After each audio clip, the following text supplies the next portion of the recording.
This is the knockout artist, Chris Hero. And if you're looking for some true heel heat, you better listen to them boys.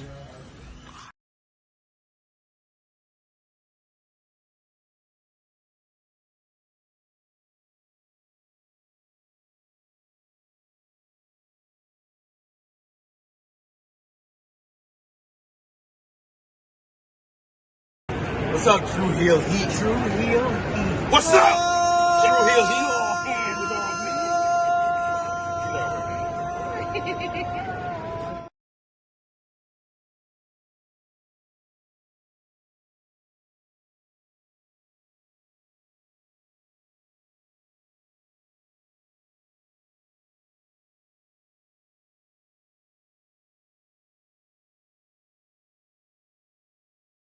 Hello, everyone. It's the hardcore legend Mick Foley wishing a nice day to everyone there, right there at True Heel Heat.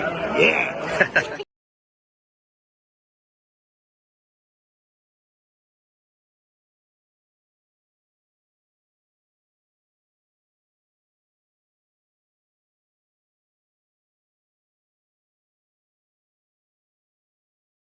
What's going on, everybody? This is your former AEW World Heavyweight Champion. Once a champion, always a champion. Swerve Strickland. Whose house? Swerve's house. You're watching True Heel Heat podcast.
Hello, hello, hello. It is me, your True Heel Phenom SP3. We are live on the True Heel Heat YouTube, Facebook, and Romeo's Twitter for Rated Raw Review, episode 61, The Crossroads to WrestleMania 41, discussing last night, or yesterday afternoon for most of you in the U.S., WWE Raw on Netflix from the O2 in London, England, and boy, oh boy, WrestleMania season feels like it is here once again, and we are here to discuss it with all of you. So, of course, it is Tuesday, and I am joined by my esteemed colleague after his triple double performance of doubling down on the hill he died on.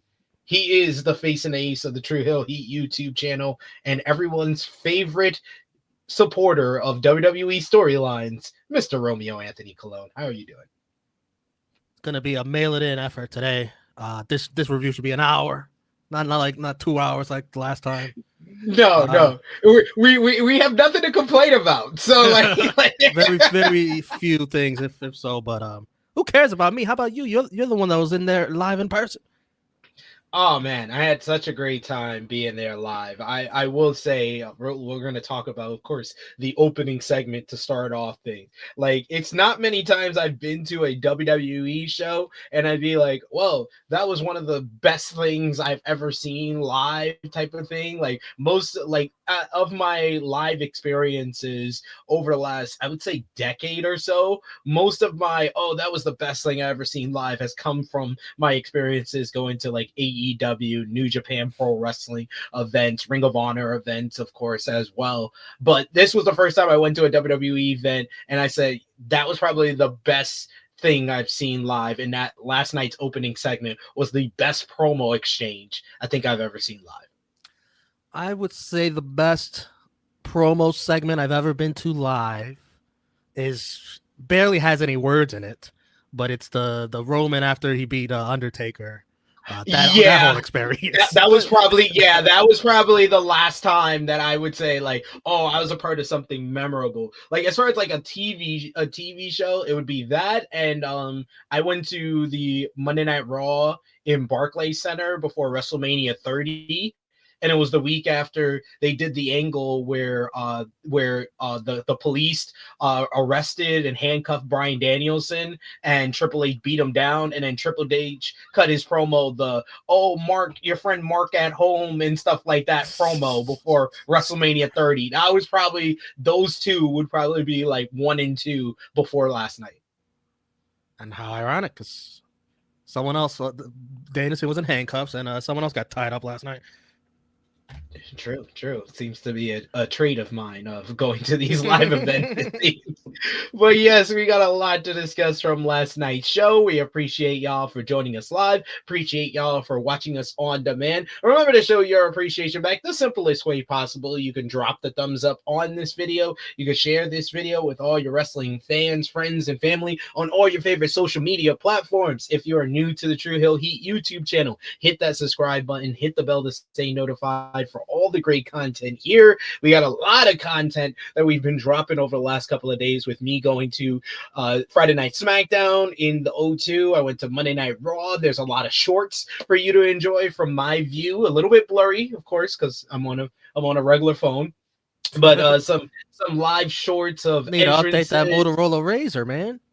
No. I got my Samsung One. Samsung 2001 out here.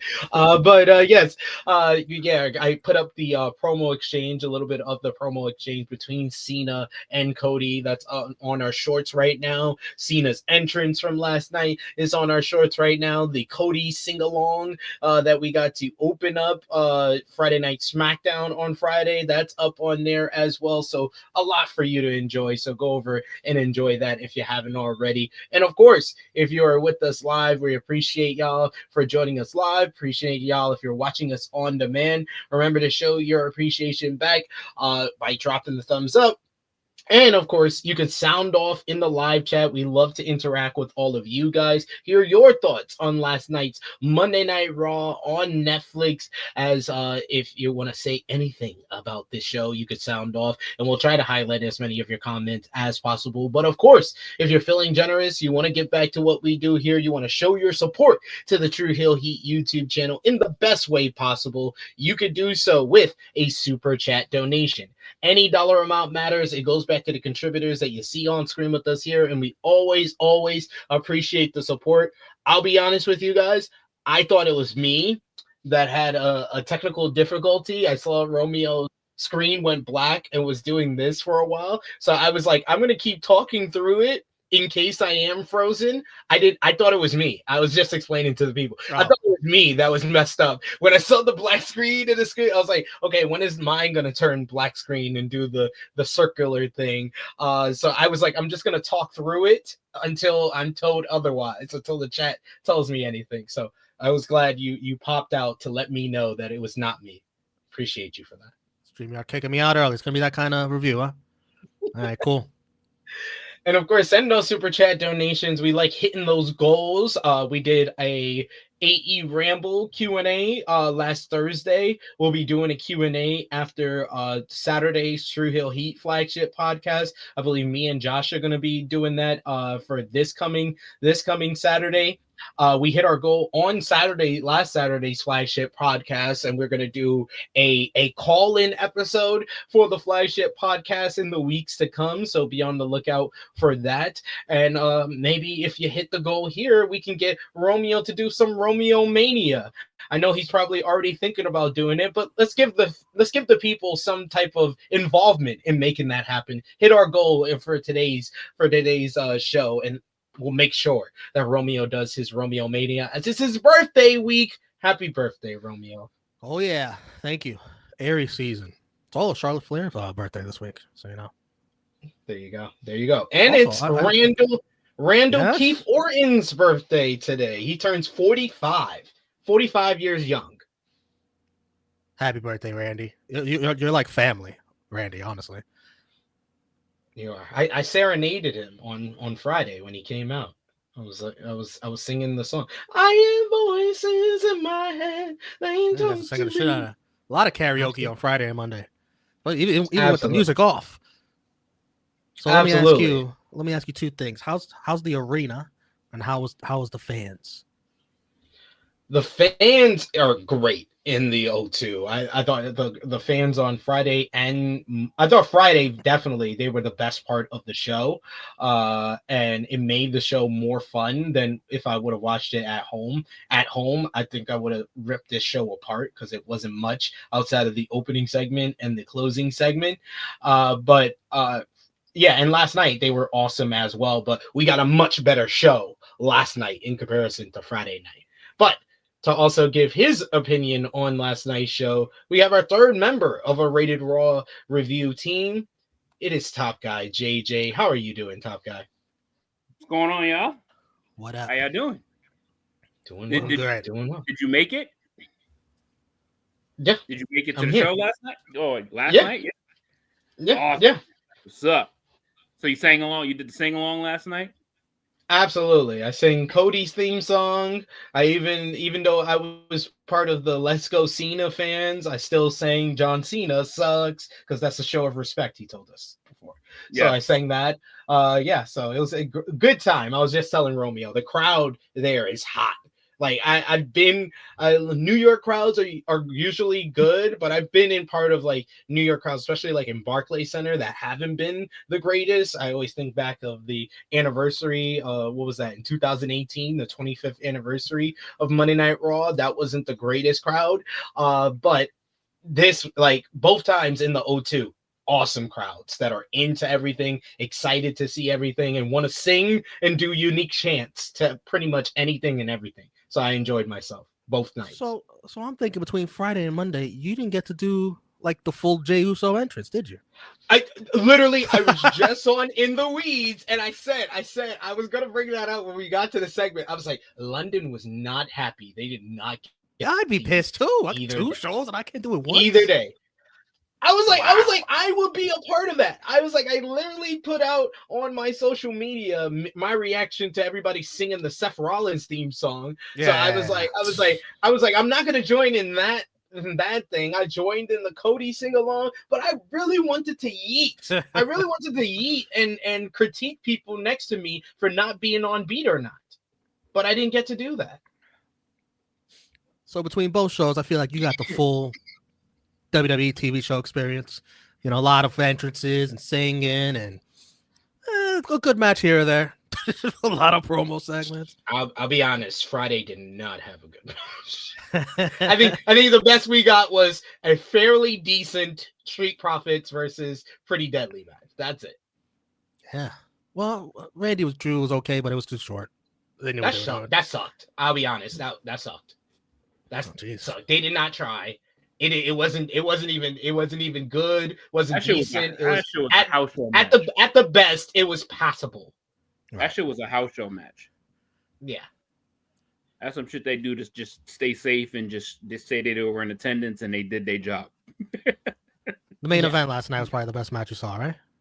Yeah, out of the two nights, I like New Day versus Newcastle Republic too. That was a good matchup. But yeah, the main event was the best match on either show. But even that had a bad finish. But we'll get into that, of course. We got Bell in the chat joining us today. Good to see you. Say hey everybody. Honestly, adding Jimmy in the Gunther versus Jey Uso feud was much needed. We said this weeks ago that they needed to do this, and what did it equate to? The best segment of the entire build. Now they're heating up. The feud's heating up going to Mania. And mind you, they completely dropped the Jey Uso as a fuck up part of the story. So thank you WWE. That we know of last now. week's show. It's They hard to watched fuck last up when week's show. you're zip tied. It's hard to fuck up. Although, should I just say it now? The zip tie. Okay, I'm just gonna say it now because in case I forget later. The zip tie. It looked like, I don't know. It looked like it was maybe he could get his hand out of it. So what he started doing was he started covering that part, that huge hole that was in the zip tie. He started covering, which was smart. Actually smart. Yeah, you don't want your fucking wrists all fucking shaved off and fucking your circulation cut off. Them shits are immovable with fingers. Yes. Fuck that. Keep that shit safe. It's a fucking show. It's not a fucking real life hostage situation.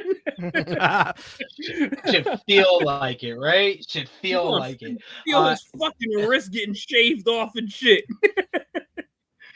Eric Isaac says Cody strike first on Cena. Gunther bloodied the bloodline. Finn gets a rare win, and Mommy stood tall at the end. We also got Bell. You were in attendance for a Finn win. Oh my goodness! I know. Maybe I'm the missing piece for Finn. You probably need to attend more shows because that is his third singles win in 3 years. It wasn't a singles win, by the way. Third win. I mean, their third win. Well, if you ask, tag matches, yeah. If you ask Finn, it was a still singles ain't got win. no singles win. He still got two. According to Finn, Dominic wasn't in the match, so exactly. It was a handicap match, according to Finn is back. Hashtag Finn is back. That's why he said he won the match because he needed to know what that shit felt like. Bell says, can I just say I love the O2. I've been there a couple of times for a couple of things. It's my local arena, among other things, so it's fun. Yeah, I actually got recognized in my row. Someone in my row was like they seen my work before, so they shook my hand. We're not surprised. I'm surprised. We're not surprised that you're a celebrity. No one came up to me because I was hanging out with Alex McCarthy on Friday, and he was friends with Black Cena. Black Cena is apparently very Black John Cena is very popular out there in the UK. He kept getting stopped for photos from everybody since he's a TikTok star. What's the arena like? The O2. Oh, it's an arena in a mall. So like before you go into the actual arena, you can there's a bar right there. So we hung out in the bar. I met Alex McCarthy and a couple of other media at Nando's on Friday early. I went down there in the afternoon and spent a couple of hours in there. So we went to Nando's, went to a bar, had a few drinks. And then yesterday I was there 2 hours before the show started. So I went in there into the bar again and I had a couple of drinks. I went around the mall. They had a WWE store in there. So it's a cool place. I like the feel of the O2. It's different from, the stuff that we have out in New York, like Barclays Center, like MSG, that are real arenas. They're just arenas. You would only go in there to go to the arena to go to the show. O2, you could spend some time. You could spend a day there before you even get into the arena. Nice. Sounds like a nice setup. That Nando's chicken slaps, bro. Hey, yo, my missus don't like it, but I love it. I love Nando's chicken slaps, bro, especially with that seasoning. Yes. It's good. We do have our first super chat donation from the homie Vala B. Thank you so much, Vala B, for the support. He says, ideally, I like the call-in show to be the episode after Mania to get all of our collective thoughts. I'll keep that in mind. It's gonna happen sometime in April. I'll just put it out there. It's gonna happen sometime in April, so don't worry there. We also got Valabi. Thanks again. He says Nando's is the real stuff. We even have it here in India. So Nando's is everywhere except for the US. Yeah. Like fuck, man. Depriving us. Absolutely. All right, so let's get into last night's Monday Night Raw. What did y'all guys think about the crowd and in London at the O2 from your TV watching experience there? Top guy JJ, we'll start with you. Listen, man, London crowds are always awesome, man. Like that, the crowd on TV came off probably the way it was live. They were hot. They were hot for the majority of the evening. They ate pretty much everything up. They like the pop that New Catch Republic got on TV was pretty awesome. It was really good. Like the crowd was phenomenal. Like that, then that's the thing about these crowds that's not here. It's almost they salivate over going to events and they just cherish that time and they just soak that shit all in. And our fucking spoiled asses just goes there and fucking claps or fucking you see how much do you notice how much activity wrestlers don't have to do to get the crowds amped up? And every fucking show here, the fucking person that's outside the ring gotta do something. They gotta slap the mat, they gotta clap, they gotta fucking yell. Like they basically fucking mascots outside. But nope, they don't need that shit over there because they got their own breed of energy. And I just I love that string because it did help the American audience, like when into shows at that first part of last year, where pretty much the first quarter of fucking all PLEs was outside of America. Like that shit was like great because it's like step the fuck up. And to a degree we kind of did, but it's still spoiled-ish. So yeah. So listen, overseas crowds is always going to be better than the crowds here for now. Like, I mean, more than likely probably forever, because it's been that way since fucking 1992 when I was watching wrestling. And then that's 33 years ago.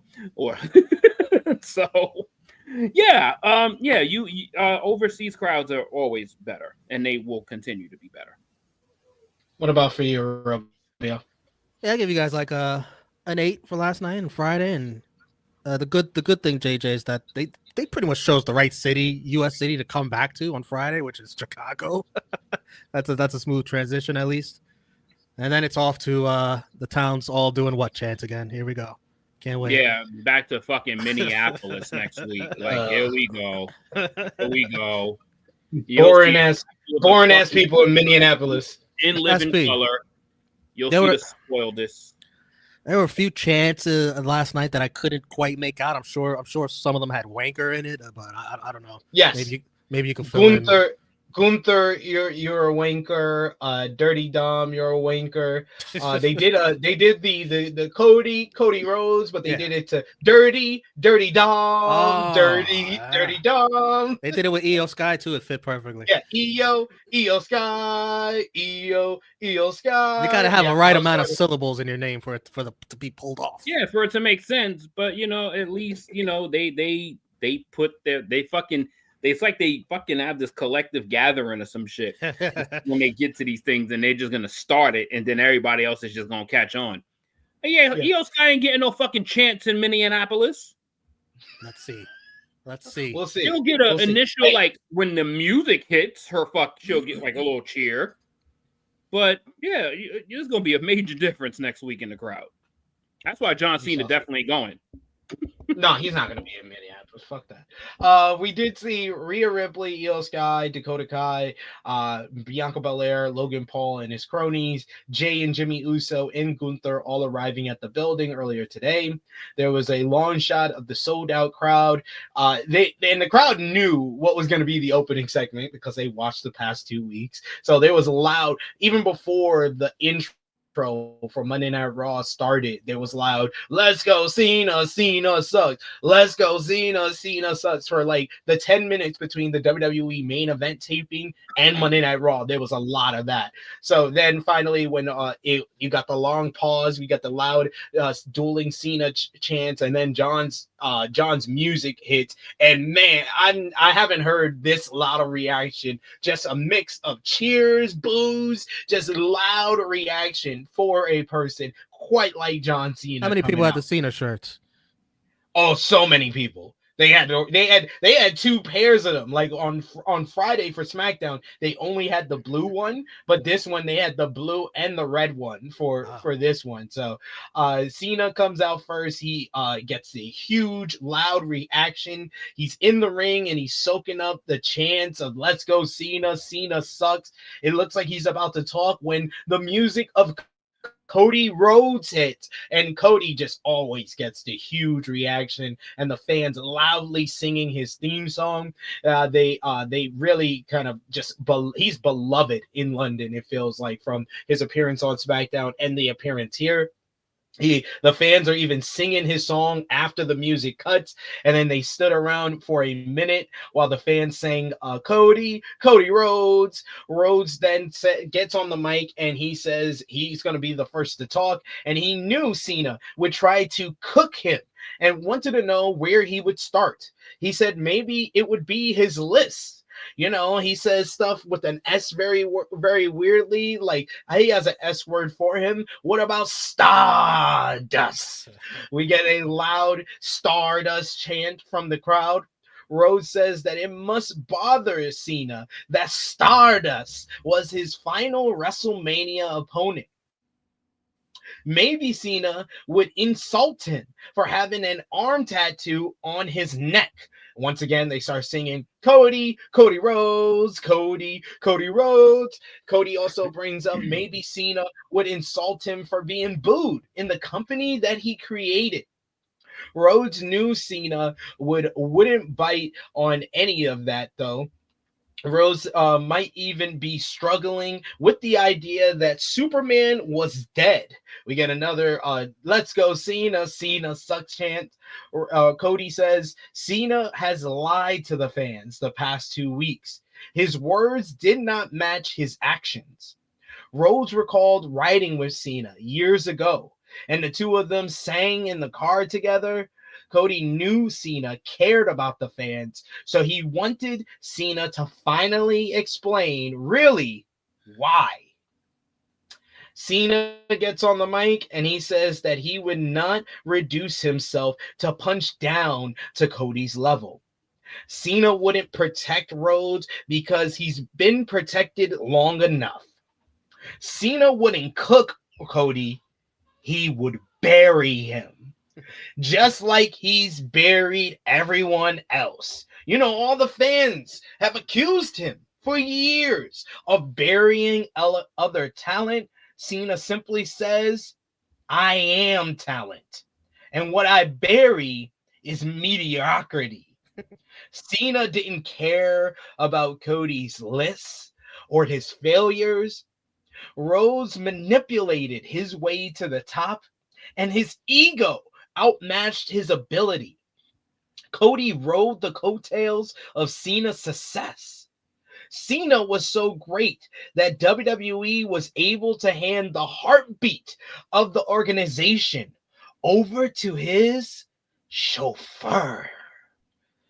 Rhodes was nothing more than a slimy pickpocket who thought that he could run the kingdom because he stole the blueprint. It disgusted Cena to see Cody with the belt. Rhodes rode with him for years and stole every secret. Rhodes wanted to be undeniable, but all he really was still underwhelming. Cena tried to tell him that he needed to be authentic because the fans could see through phony. Cody didn't listen, and it showed. He was too perfect. He was too rehearsed. Cena said Rhodes relied on the fans singing his name and his song. He was like the Pied Piper because all he ever did was make a catchy tune, trick these people into liking mediocrity. Rhodes didn't look like Cena. He sure as hell didn't act like Cena. He sure as hell didn't work like Cena. But Rhodes didn't look like, act like, or work like himself either.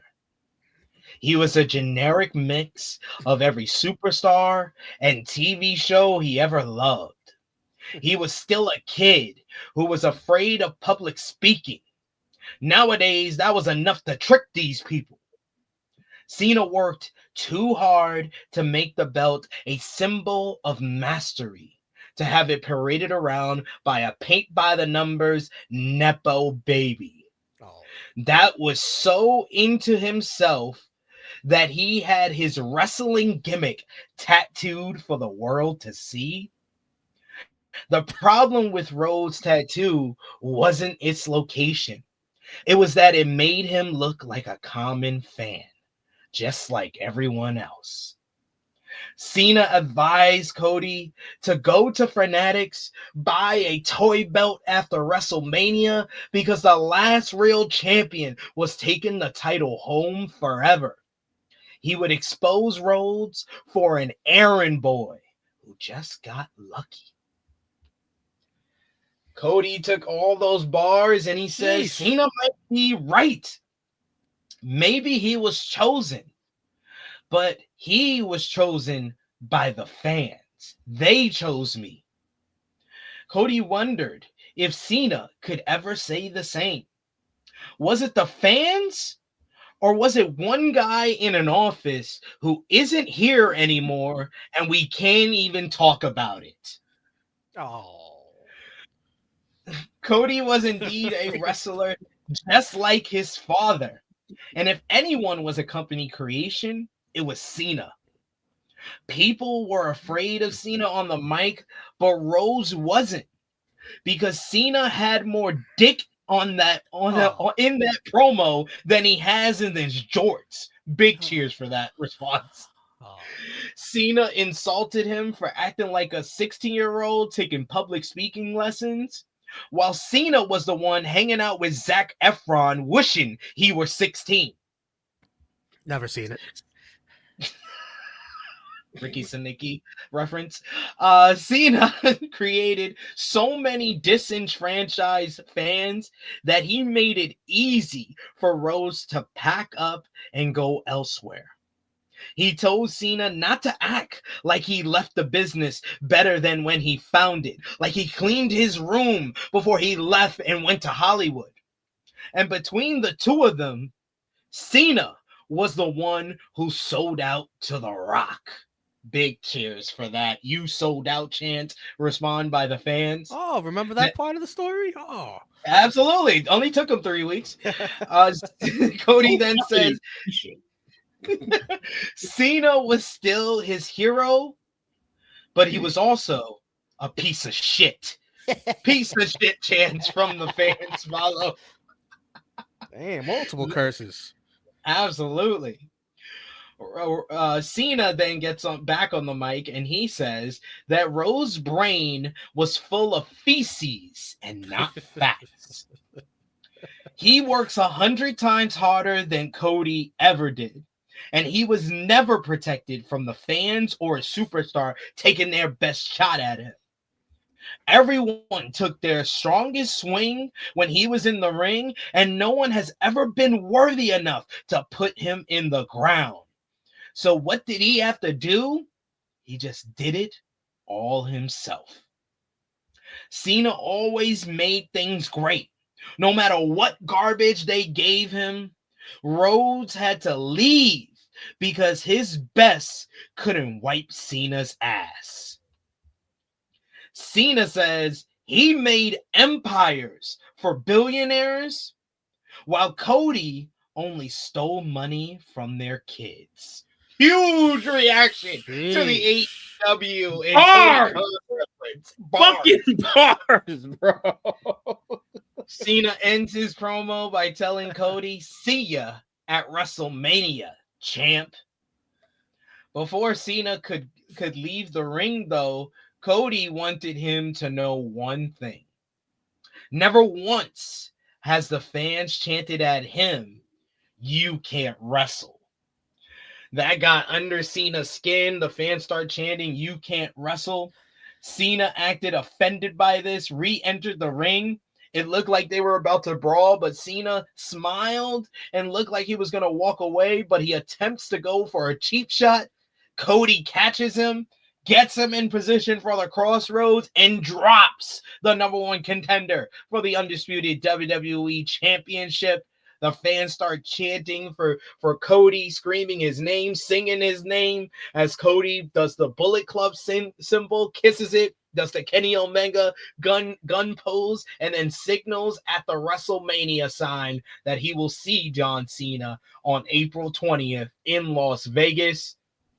What a fucking segment. This is what we wanted. This is what we needed. We complimented the You People promo in Brussels because the crowd reaction was phenomenal. Cena's delivery was awesome. It was great. His delivery was also great last week, but last week was a little bit too much of the same of what we got in Brussels, what we got in Scotland last week. He gave us a mission statement, but half of the promo took away from what this heel turn should be. This is every bit of what I was looking for. This was the first time on Monday Night Raw that we really got a WrestleMania-worthy build to this matchup, where they went back and forth, where they created a blood feud between the two. Now the story is Cody versus Cena. It's not Cena versus the fans with Cody as a proxy. It's not Cody versus The Rock with Cena as a proxy. It is John Cena and Cody Rhodes. It's student versus teacher. It's someone that has learned under the learning tree of John Cena that has now become the beloved babyface that John Cena always wanted to be. But Cena views him as someone that has used gimmicks and tricks to fool the fans to get behind him, and now he wants to shut it all down and take the title that means the most to him back for himself to screw over not only the fans, but also Cody Rhodes, because Cody has taken all the secrets, all the advice that Cena gave him and used it to become the top guy in the company. This is what we needed. This is what I love. This feels like a WrestleMania main event. This was a 5-star promo exchange, in my opinion. Romeo, what did you think? I agree with you. We said they needed to switch things up. They still went first, but they did switch it up in the fact that Cody got to talk first. They went toe-to-toe. It was face-to-face.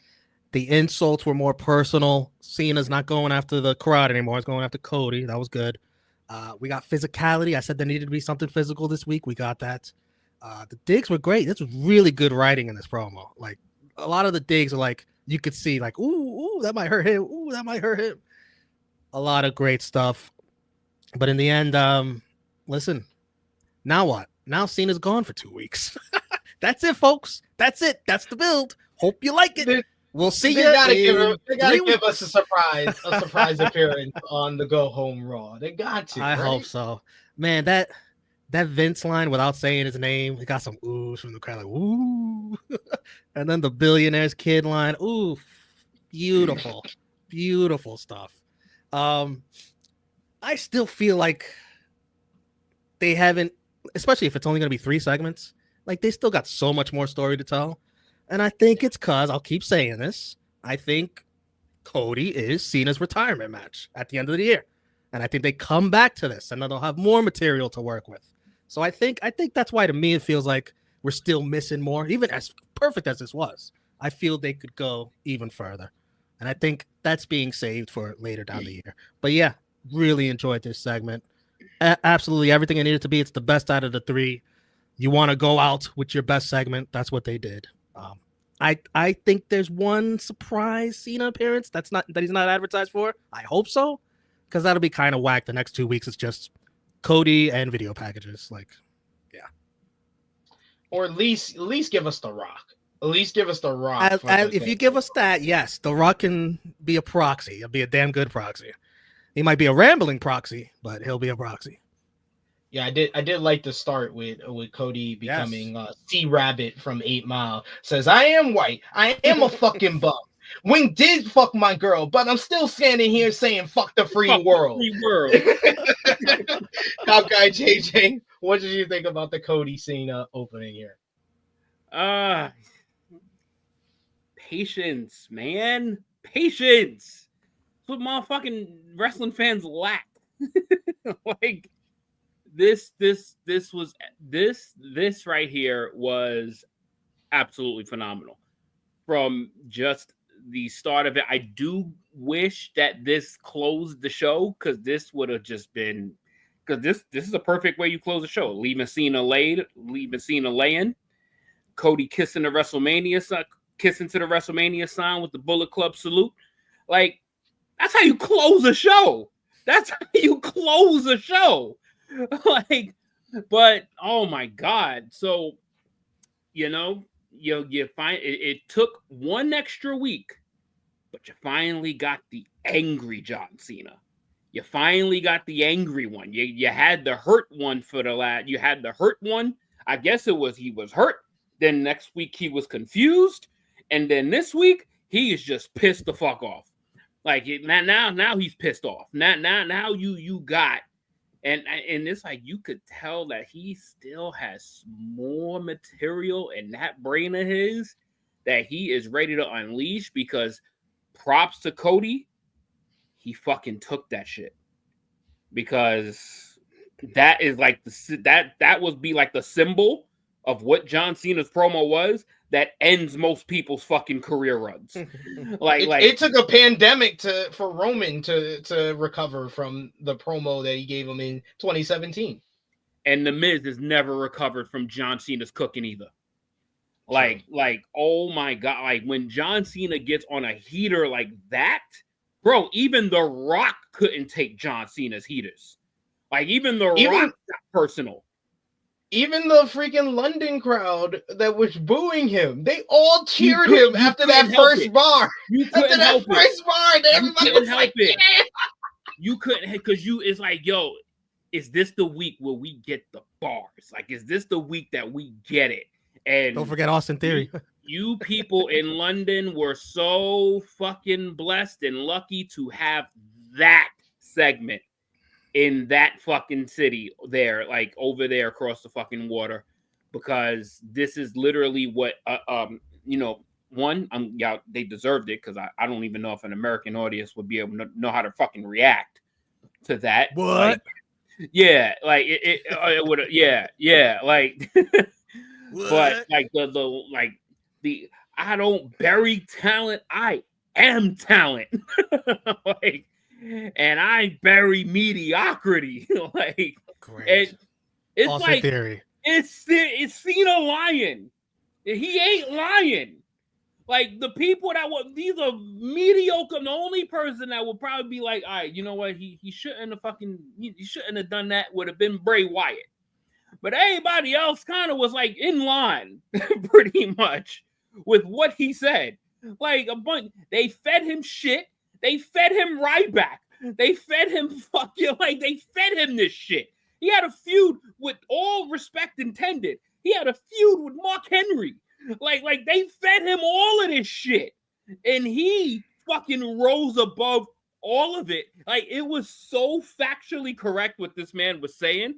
It was like this guy is a fucking genius, and his memory is fucking impeccable.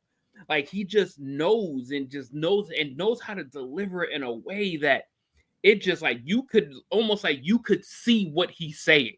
Like, you could literally vividly see what the man is talking about. And then for Cody to absorb all of that and then deliver the bars that he delivered by turning more facts into John Cena calling John Cena the corporate creation, which is exactly what John Cena is. Like, oh my God, like this was mind-blowingly factually awesome. Like they just delivered so much heat to each other like that. And that is almost like when that first week when I saw a dark light and then the fucking shining light on Cody, and you could see that scowl on John Cena's face. It was like I chose the right one to have my retirement feud with. This is the right one. He's the one. And that is a hell of a nod to Cody Rhodes, because he was not only able to come back to it, he was able to attack John Cena and with original material. Like, who the fuck did that? Who? Not even The Rock did that shit. He went as far as Fruity Pebbles, and that was it. Everything Cena else owned The Rock that full feud. You know what I'm saying? So Yeah. like it was the build up to 27 when Cena was facing Miz. Rock got the better of him on the mic, but the build up to once in a lifetime, Cena was cooking his ass every week, frying him. And then build empires for fucking billionaires, and you just stole from their fucking kids. Like, oh my God, bro. Like I just was like, I just literally stopped whatever the fuck I was doing and just was like, nah, bro. This Tony probably spilled his coffee over his booking sheet. That one.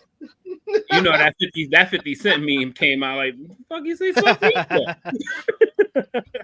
But this was amazing. This was absolutely amazing. And apparently Cody Rhodes delivered the most devastating crossroads in the history of crossroads, because John Cena was dead. It did look pretty good. Because John Cena was dead. But this was incredible. This was incredible. This is everything that you needed. This is what they needed to create the WrestleMania vignette video package that they're gonna eventually end up doing. This is the promo that they needed. The ones that attacks each other. And thank God there was no child harmed in this fucking promo. There was like this was me and you. This ain't you versus them. This ain't me protecting them. This ain't me talking about somebody that Lord knows when the fuck he wants to show up with his Terramana and just spew hot garbage and just talk whatever the fuck he wants to talk about. Like, leave that motherfucker out of it at this point. Because like if he's when he inserts himself, it's gonna be cool. He's gonna be a part of WrestleMania. He is gonna be a part of it. You legitimately don't know what he's gonna bring when he shows up, like at all. You don't know what this man is gonna bring when he shows up. At least you have a desirable expectation of what Cena and of what Cody can bring and deliver. And yeah, this 10 out of 10 if it comes to promos for these two, because this was a masterpiece of a fucking back and forth exchange between two fucking amazing talents. One more thing from me. I think Cena gave Cody a lot to say on the mic. He even gave Cody the physicality. He gave him the finisher. And that's for one reason, Wrestling 101. If you think Cody Rhodes has a chance at WrestleMania, it's gone. It's out the window now. Romeo, John Cena is winning. 100%. No. You have. I will tell you, there was people in the crowd who were convinced Cody's gonna win, and I'm just like, that would be the wrong decision, though. Like, what type of hook is there to have to keep watching after WrestleMania if Cody wins? Yeah. There's no story there. Cody can have feuds with Randy Orton, Drew McIntyre. You can have one more match with Roman Reigns, but there's no bigger hook to keep watching post WrestleMania than John Cena holding the WWE Championship hostage. And guys, and just understand, Cody Rhodes is gonna be a multiple-time champion. Yes. You know, in order to become a multiple-time champion, you have to lose it. You have to lose it. I know all about it. You gotta lose it. I know all about it. He's not gonna be a one-time WWE champion. Cody Rhodes and Roman Reigns are the faces of WWE. One of those two at any given point will be a champion when John Cena is not around. Point blank, period. One of those two are gonna hold the championship for years to come. John Cena has to hold this belt in 2025 if this is the last year. And this would be the fucking biggest farce in the history of wrestling if you're selling farewell merchandise in all of these fucking cities, towns, and countries. And then you think you're getting collector's items, and then all you get in is a fucking sham if he comes back in 2026. But just saying, like, let Cody now face the adversity of being a fucking former champion, going back and battling the odds to get his title back. On the chase. Yeah, like, and he'll get the honor of retiring Cena. I think he'll get the honor. If he wins, what truly would be next for Cody Rhodes? And like the post WrestleMania kind of writes itself for Cena as the champion, with St. Louis being the location for Backlash. That's Cena and Orton one more time. With LA is being rumored for Money in the Bank. That's Cena and Punk one more time. Basically, our Earth 2 version of Money in the Bank 2011, where Cena can say, "I'm going home to Hollywood, and I'm going to walk out with the WWE Championship, and I'm going to kiss goodbye to CM Punk." He can basically turn that around. The double play on that. Oh my god. Then you got Roman Reigns, you got Seth Rollins, you got so many top baby faces for Cena to face in the road. Like, you can have Cena hold this title to December when he's about to retire, and then Cody is the last hope to finally beat him. That's how you do it. He's gonna be a multiple-time champion. People just understand that is gonna happen in Cody Rhodes' career. He's not going to break Roman Reigns' days record, which he's already been champion for almost a year already. So just know that the time is coming. About a week now. About a week. Cody's about a week away from holding the title for a whole calendar year. Yeah. How many of those American Nightmare Money in the Bank briefcases can they sell? Why not? Oh my God. That's a money grab right there. Yeah, if this heel turn is just for WrestleMania and Cena turns into Hulk Hogan at the end of Rock Hogan, like this to Cody, this is a waste of one of the biggest heel turns of all time. Like, this would be the equivalent of the Giant beating Hulk Hogan at Hog Wild 1996. This would be the equivalent of Vince McMahon going back to be a commentator after Montreal Screwjob. This would be the equivalent of The Rock beating Stone Cold Steve Austin the night after WrestleMania 17. You cannot do this, please. No, we're gonna get the whole heel run all the way through. His babyface moment will be when he gets pinned 1, 2, 3 by Cody at the end of the year. That's it. That's his last match. He will get a standing ovation for the ages for his heel run.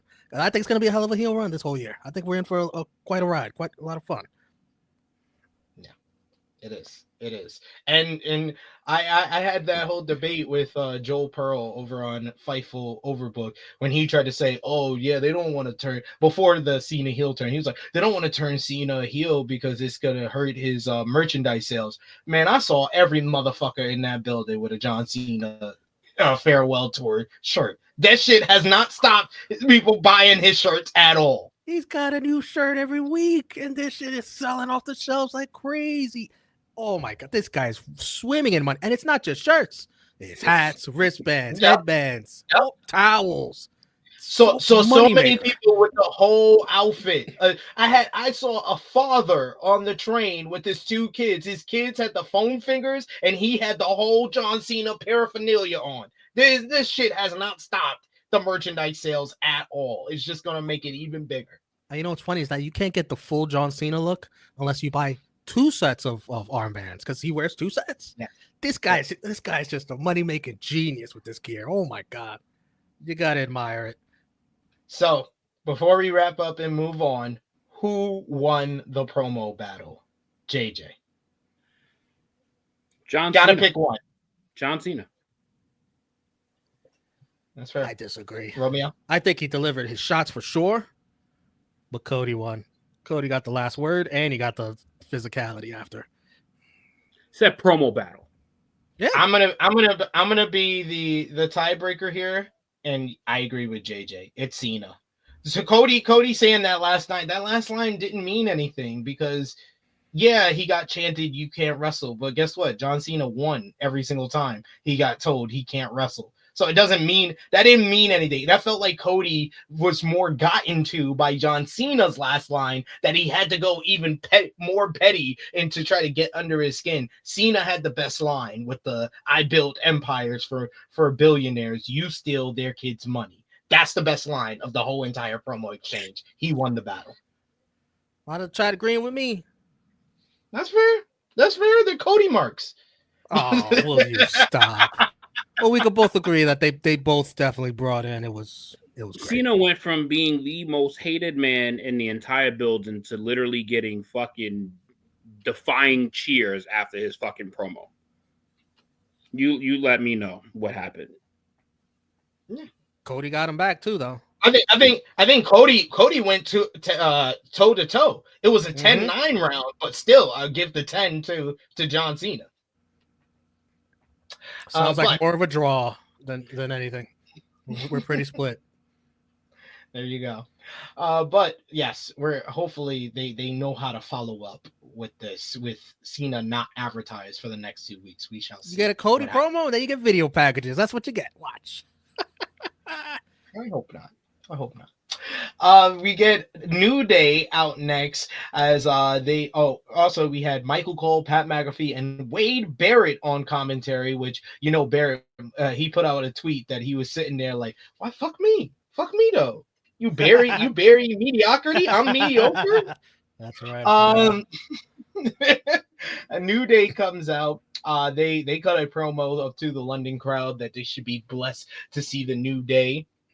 Adam Pearce then informs them that yes, they have to prove themselves to get a shot at the World Tag Team titles, and they will prove themselves against the new Catch Republic, Pete Dunne and the returning Tyler Bate. Huge ovation for Bate and Dunne in their home country of England. Big chance for both men. Their music still sucks, but London loves Pete Dunne and Tyler Bate. This was a very competitive, good matchup here. You get Dunne and Bate were the baby faces here in London. Wasn't much of a return for Bate though, as he didn't get much play into this one. Pete Dunne took the heat in the matchup before Bate made the hot tag. He came in trying to build some momentum for New Catch Republic. It looked like they were on the verge of victory on a few occasions before the New Day put them away. They isolated Pete Dunne in the ring. They hit the up, up, down, down for the 1, 2, 3 to gain a victory and establish themselves as the #1 contenders for the World Tag Team Championships. Post-match, you get Kathy Kelly. She's in the entranceway and asks the New Day if they thought they deserved a title match. Woods asked her if she was slow. They said they deserved a title shot and they wanted it now. The War Raiders, the World Tag Team Champions, then came out. They faced off with the New Day. No pop at all for them. They raised the tag team titles in the New Day's face, signaling that they are ready for the challenge. There was a lot of instances. This was like one of like maybe 3 instances on this show where I was like, okay, Adam Pearce, you can come out now and let us know we're getting this at WrestleMania.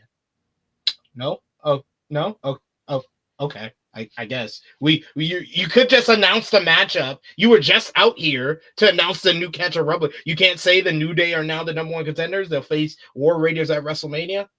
But here we are. I thought the match was solid though with New Day and New Catch Republic, especially with the fans behind Bate and Dunne. JJ, what did you think? Yeah, the best thing about this match was the crowd. This match was very like mid at best to me. It was okay. Happened. And then more it happened shit when the War Raiders came out. Like, this is one thing I have absolutely zero interest in. So whatever happens between these two, apparently maybe New Day actually takes the titles off of the War Raiders, because honestly the War Raiders just dead in the water to me. They have been so poorly booked. They just have gotten such a disservice of just what the company has given them. Like they literally look like just like placeholders with these titles. Like they just are just holding it until the right team they decide have the belt, because they have been absolute waste as tag team champions. Both of these teams have been poorly booked, especially the New Day since the heel turn. That's the fact that they squandered that nuclear heat they were getting up. You don't even remember the Big E heel turn, most fans. They don't even remember it.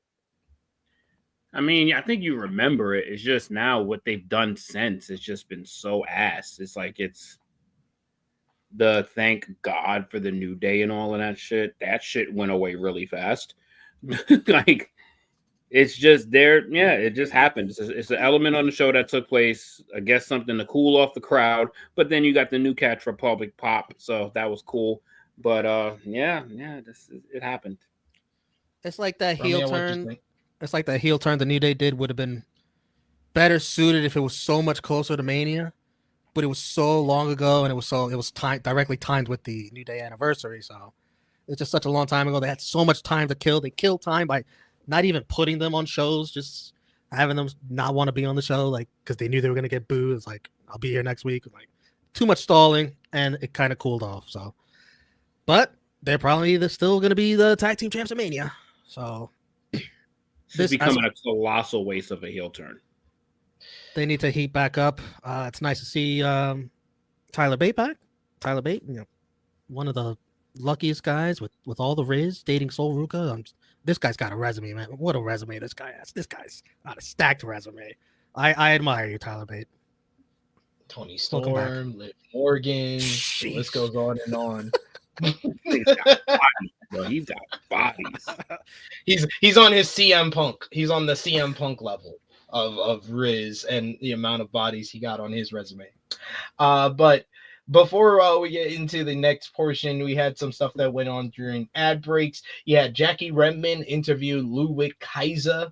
He wants a match at Mania, and if Pierce doesn't give him one, he may take matters into his own hands. This guy wants a match at Mania? You shitting me? Get the fuck out of here. You're lucky we offer you catering backstage. Go eat. Yeah, I'd rather see Nia Jax have a match at Mania than absolutely. Yeah, like, Kate fucking Nash, kidding me? Your moral Kate support Nash for from Gunther. Netflix. From Netflix Glow, she was in the crowd. Charlie Brooker from Black Mirror was in the crowd, and UFC's Michael Page. Did you see them mess this up on the broadcast? Pat McAfee. Oh yeah, with the graphic. The graphic, yeah. There was a video package of Triple H beating Mick Foley in a street fight at 2000 Royal Rumble. They plugged the Hall of Fame. I swear they plugged the Hall of Fame more than a couple of these Mania matches, but that's besides the point. We go backstage and we see Jey Uso meets up with Jimmy Uso. Jimmy told Jey that he wanted to take on Gunther alone tonight. Jey said that he would feel better if he were out there. Jimmy said Gunther was a big deal, but so was he, and so was they. There was no ring general tonight. Gunther was beatable. Jimmy would beat him tonight, and Jey would beat him at WrestleMania to become champion. They shook hands, but Jey pulled him in close and earnestly told him to be careful. And that led into our next matchup, World Heavyweight Champion Gunther going one-on-one with Jimmy Uso. Jimmy hit a pair of suicide dives early. He goes for an Uso splash, but Gunther got his knees up. Jimmy was able to follow up, hits a big superplex, and then finally does hit the Uso splash for a near fall. Gunther chopped the hell out of him as he jumped off the steel steps outside of the ring, and then he clotheslined him as well. He worked over Jimmy through the commercial break, but Jimmy was able to fight back with some strikes. He hits a pair of super kicks, and then he hits a nice little German suplex. I was like, I don't think I've ever seen Jimmy hit a German suplex. Word? Gunther cut him off, though, with the shotgun drop kick. He hits a big power bomb. Gunther seemingly has this one won already, but he lifts up Jimmy instead. He lifts Jimmy's shoulders up at the count of 2. Then he hits a big clothesline after a big boot, and then lifts him up again at the count of 2. The crowd started yeeting at Gunther. They were calling him a wanker. Gunther is a wanker. Gunther is a wanker. Gunther applied a sleeper as Jimmy was trying to fight, but he passes out as the referee calls for the bell. Gunther celebrates the victory, but then he comes back to reapply the sleeper on Jimmy. So Jay runs out to his music. The fans were all ready to do the yeet, but they didn't even get it. As Jay went right after Gunther, he tackles him down, wildly attacks him, but Gunther quickly escapes through the crowd.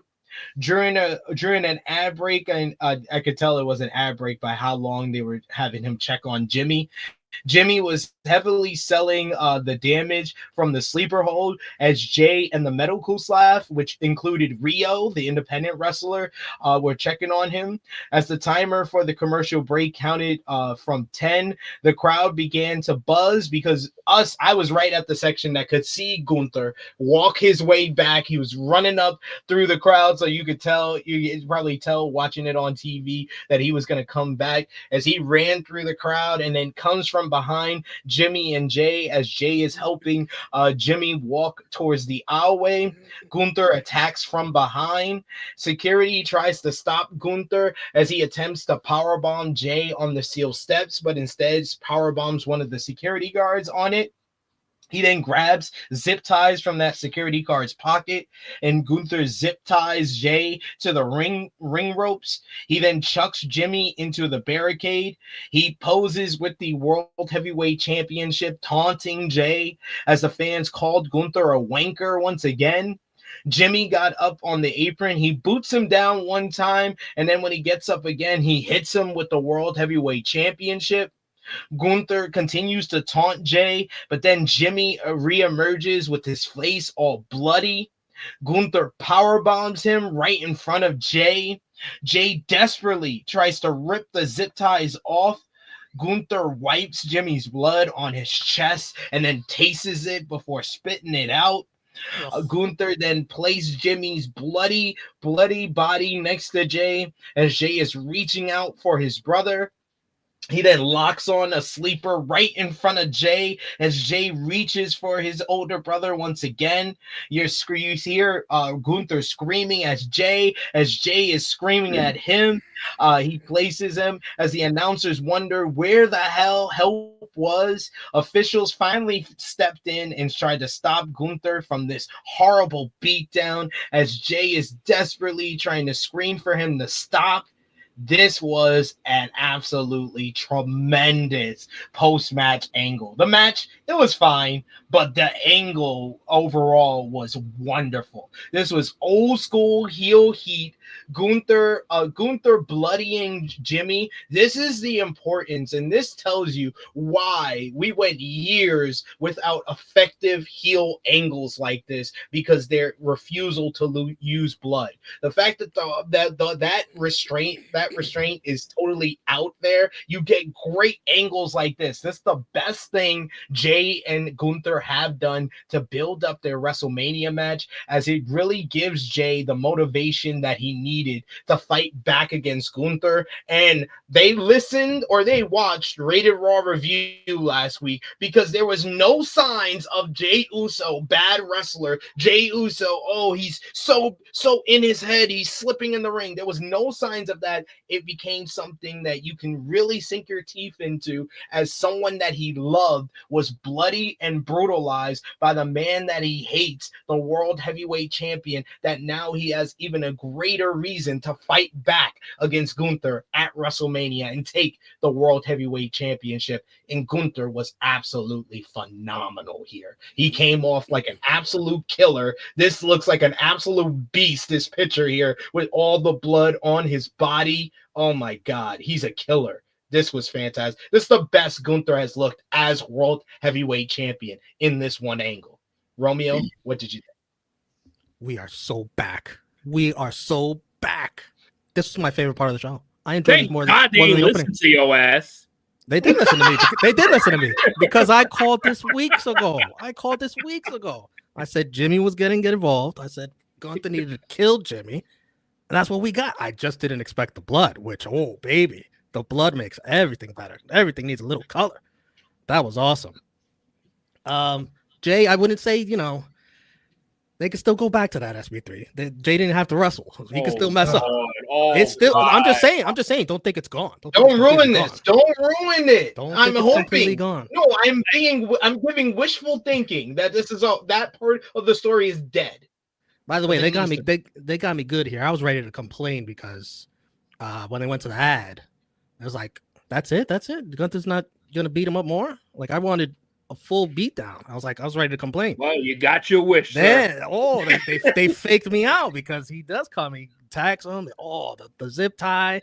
Jay, what do I say about Jay? Jay is at his best when he's mentally stressed, and he was stressing over there with them zip ties and watching his brother get beat down like that. You feel for Jay. Jimmy, props to Jimmy for blading for his brother like that. Oh, it brought so much to the storyline blading like that. He bladed. Woo! It looked great. And Gunther, you're right, look like an absolute savage. This is the most evil form of Gunther we've seen yet, and this is what you need going into the championship match at Mania. We are back, baby. The hype is back. You're heating up, going to Mania.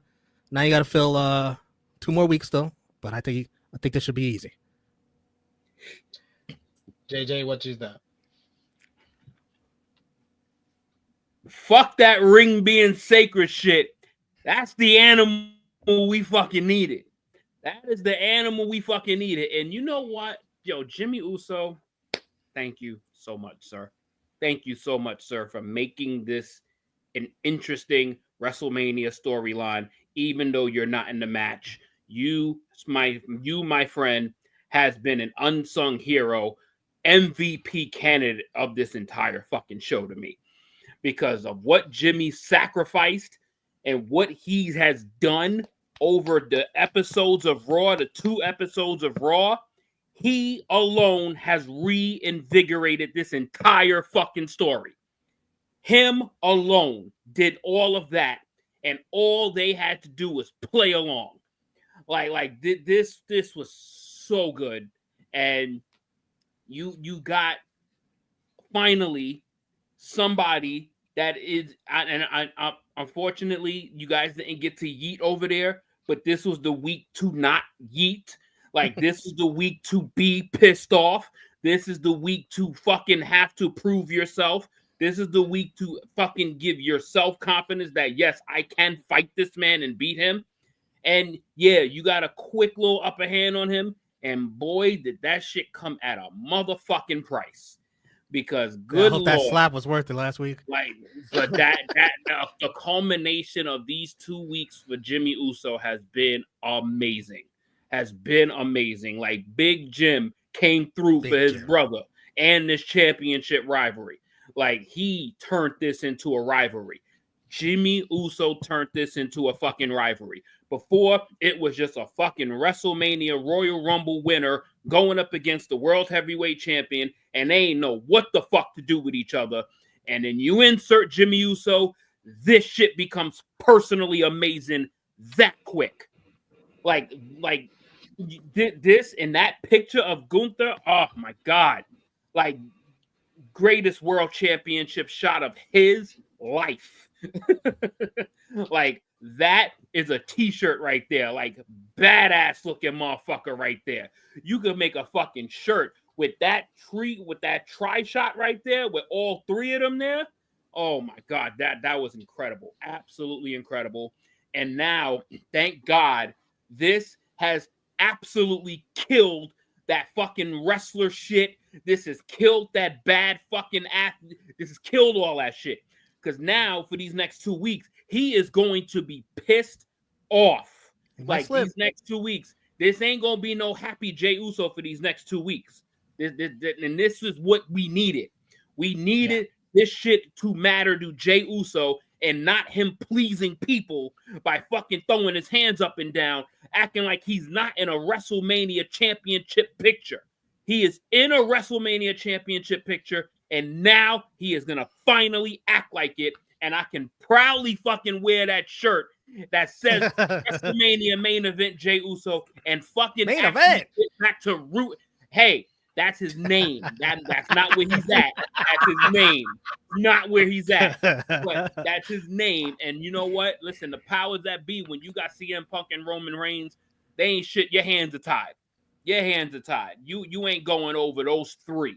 Like that it just ain't happening. So this is the best that it can get. And if it gets any better than this, I will be overly happy with the results of this, especially if they close it out in a really good banger fight / match at WrestleMania.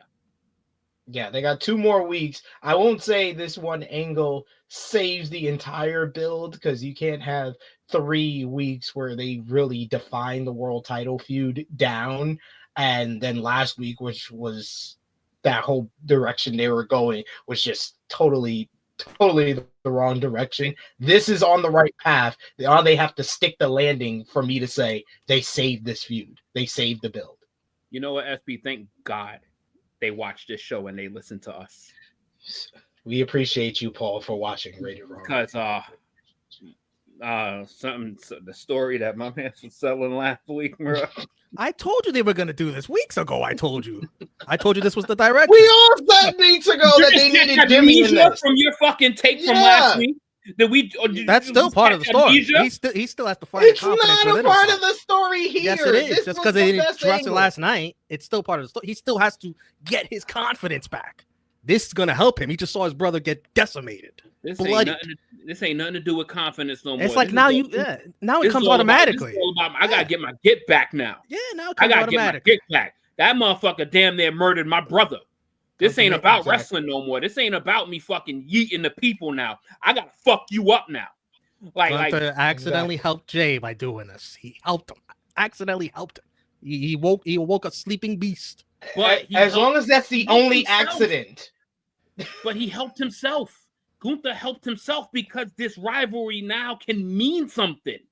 This can actually fucking hold some mustard, and you can actually remember this shit. Because up until last night, this would have been one of the most forgettable fucking championship fucking programs ever. And thank God for last night, because that shit saved it. It was what it needed to be. Very, very well done.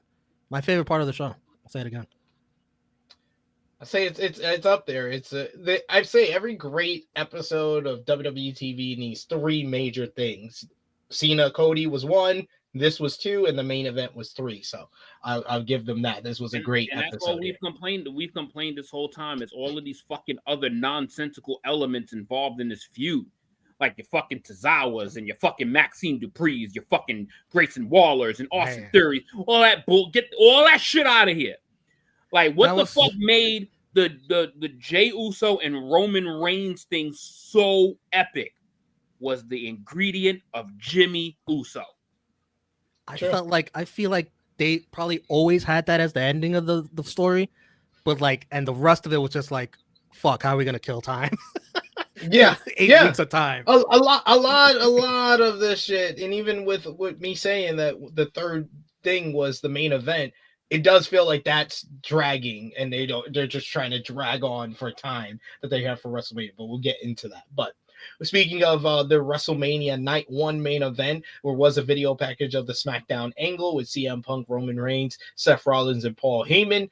They announced that this triple threat matchup between the 3 will go down on WrestleMania Saturday on April 19th. Michael Cole said, what is the favor? Hopefully we find out soon. So this whole match is being built around the Paul Heyman favor, which I'm okay with.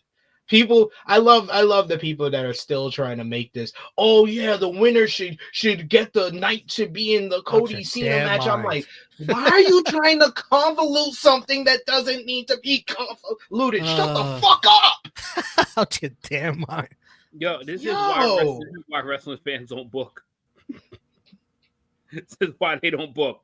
And the fact that that shit was even allowed to be said and actually heard on a public fucking platform is fucking astronomically stupid. By the way, that. Go ahead. Yeah. I was just gonna say the segment on Friday was really good, and I think Seth Rollins, even though his character is annoying as hell, he was excellent, throwing a hissy fit. that he's in the main event of Mania, but also CM Punk is. Oh, yeah, But he didn't Seth deserve Rollins it. has He been didn't earn it. consistent. He's been, the thing is that Seth Rollins has been consistent through and through this entire program. The This crowd is not. The whole fans have not. program. No. Seth Rollins is the much healthier, much needed ingredient for what makes this work, because it wouldn't feel as fucking personally upsetting to some people if Seth Rollins wasn't in this. This would feel more like a feud if it was CM Punk and Roman Reigns. But Seth Rollins being pissed off at everything that both of them are doing, it's phenomenal. Yeah, like ever since the Royal Rumble angle, he's been the glue of this whole story. So yeah, I did appreciate his reaction to it, even though I hate his song. Take those tears off your face. You don't deserve it. That was a nice cliffhanger at the end of SmackDown. Like, that's not the favor I'm on. So what do you think the favor is? I think it's Heyman turning on Roman. I don't think it's necessarily turning, but I think Heyman just accompanies CM Punk at WrestleMania in the main event.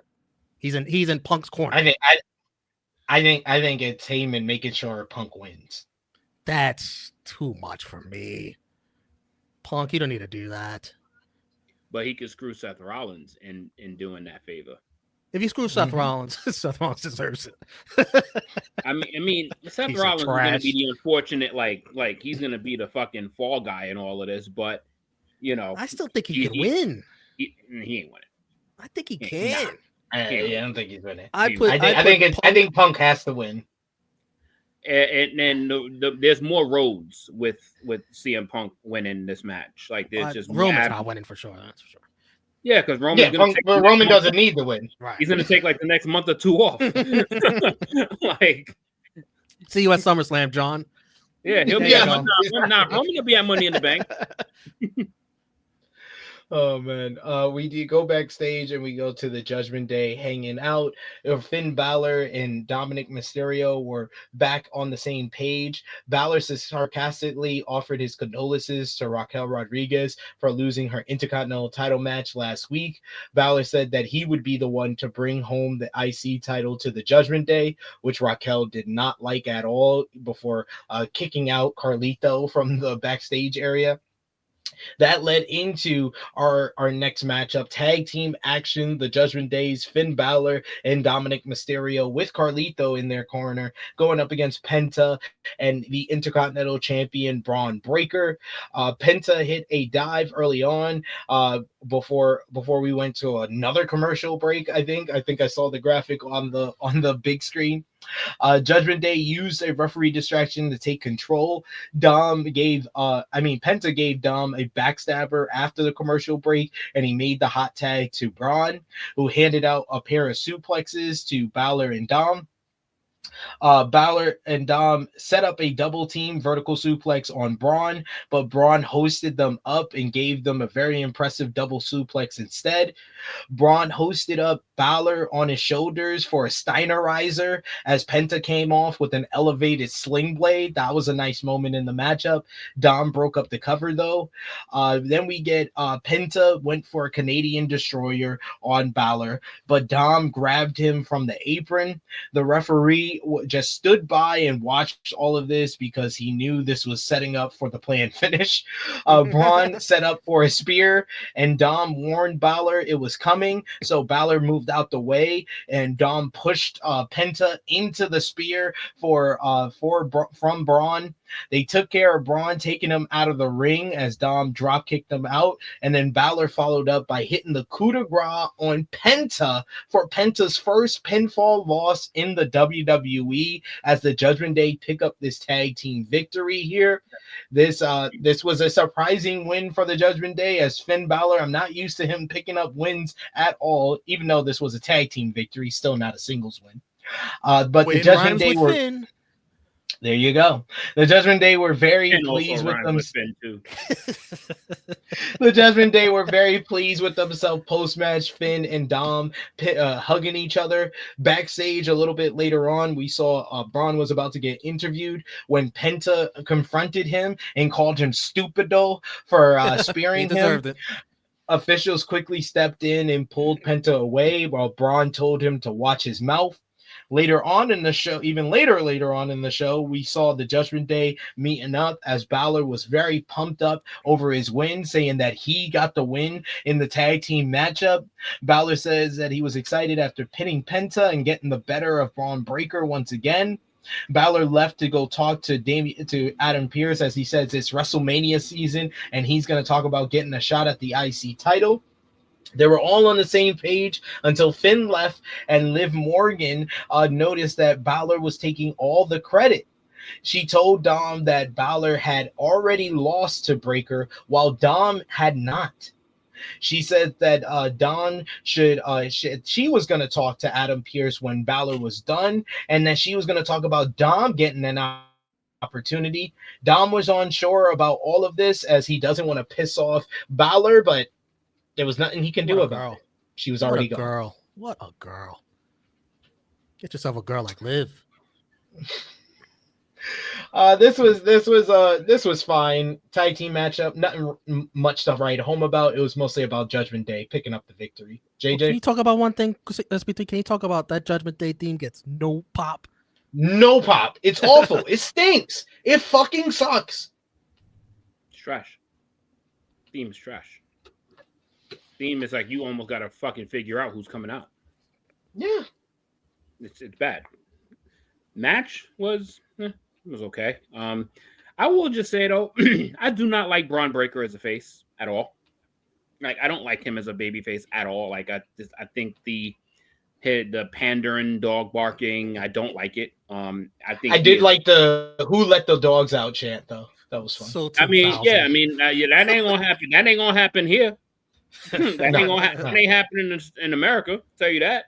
But yeah, I think he's just much better served as a badass heel. I think he's just better served that way. Because like he's a guy that you really gotta watch it when you put a mic in his hands or give him any time to talk, because like nothing of substance is gonna come out. And it just feels weird. It just feels weird seeing him babyface. Like it's just weird. Match was okay. It just sucked that it had to be Penta that took this fall, because that's a pretty shitty way to lose your first like pinfall match, like to get pinned like that in a random ass tag team. He was protected though because his own teammate speared him in a random tag team match to a guy that is probably gonna go for the title again and lose again. Like if Penta takes this L and it pays off in Finn, I don't know if this is legal to even say, winning a championship, then it's like, okay, he lost for a reason. But if it ends up him going for a championship to lose again, like it was a pointless L. And I don't like pointless L's to people that is really hot, and Penta is really hot. I don't like that shit.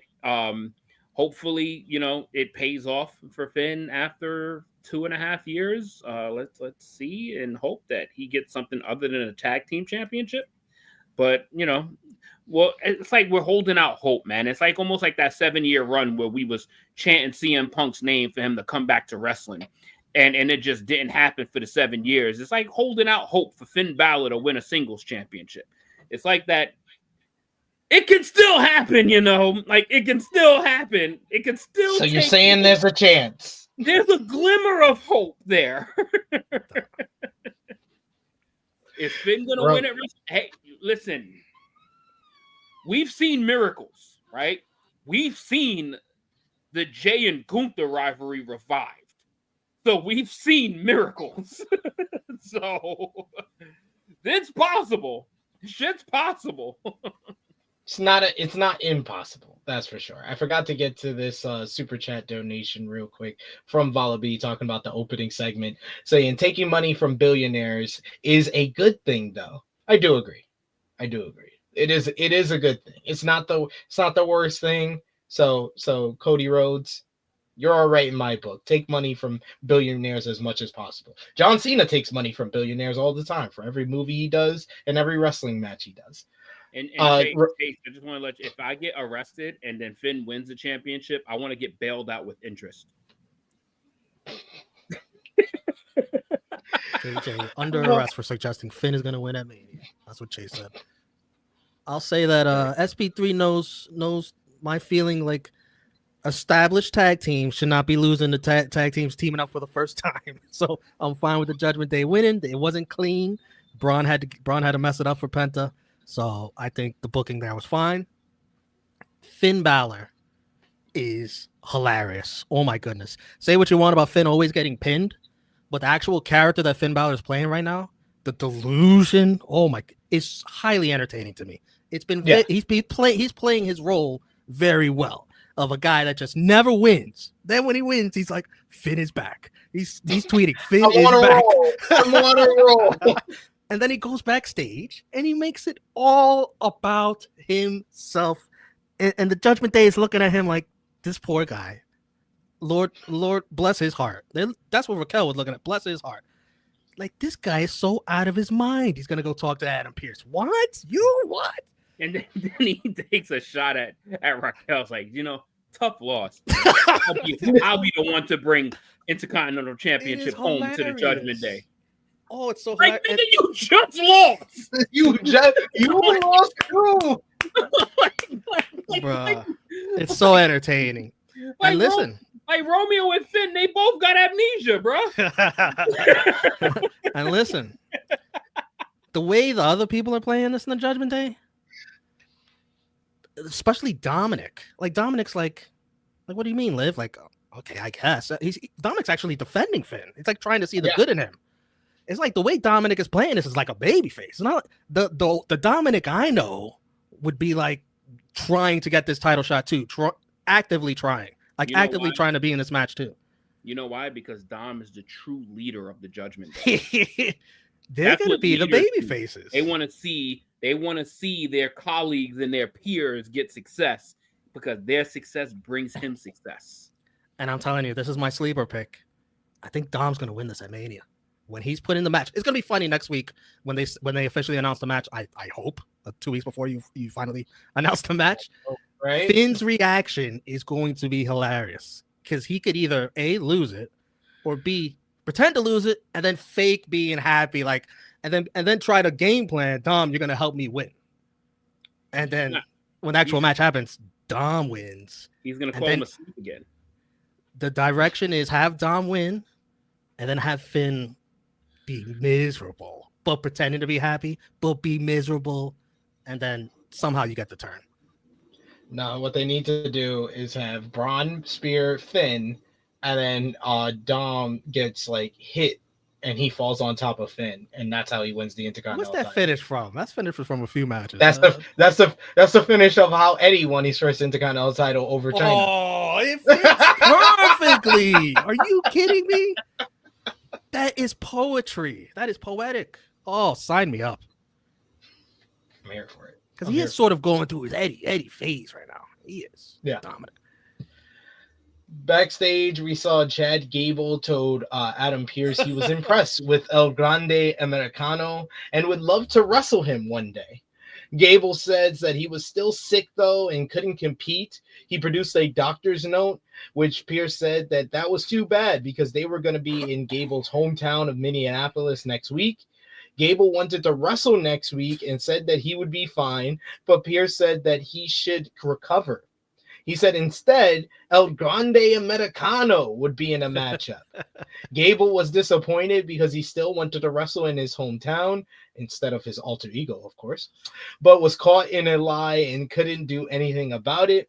As Gable was about to leave, he bumped into the Alpha Academy. Will you stop, Triple H? This is ridiculous. This honey dicking of this same shit for the last year is ridiculous. WrestleMania He referred to all of them as clowns and idiots before leaving. but Maxine came to Adam Pearce to talk about tag team title aspirations. Oh. Pearce thought that she was talking about Otis and Akira Tozawa, but she's also talking about herself and Natalia. They had some ideas for the tag team division. Oh, joy. This guy's really going to take this meeting? Really? That could have been an email. Could have been an email. Next week, Oh, El baby. Grande Americano This will is going to be in great. action. This is going to be great. My dream match, I don't know if we'll ever see it, is El Grande Americano versus Chad Gable. I don't know if Pierce can book that. That would be amazing to see if they could pull that off. I hate you so much. Why did this happen? Build up hype for next week, Minnesota. Why did this whole interaction happen? This whole segment could have just literally why did this happen? This was such a waste of time. Oh, will you stop? I'm looking forward to next week. El Grande Americano in Minnesota. He has no relation to that place. Sure. There you go. Sure. Jackie Redmond interviewed Karrion Kross during the ad break. He was interested to see who London thought was the best bad guy in WWE. We heard a whole bunch of different loud chants from the crowd. He says that his favorite bad guy was actually AJ Styles, and he was interested to see which version of AJ Styles we would see tonight. That led to our promo segment of AJ Styles coming out here, which once again, they did not give us what they advertised. In Madison Square Garden, it was supposed to be AJ Styles calling out Logan Paul. And once again, this one was supposed to be Logan Paul calling out AJ Styles, and AJ Styles came out first. Styles by the way, Triple H, if you're watching, sign my guy Karrion Kross long-term contract, please. Thank you.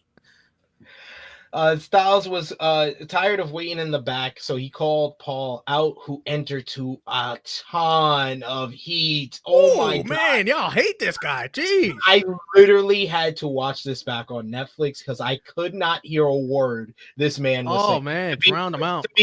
To be fair, I was booing him as well and chanting for water. Paul said that if he wanted to make them wait, they would, because they were sheep. The fans told him to shut the fuck up.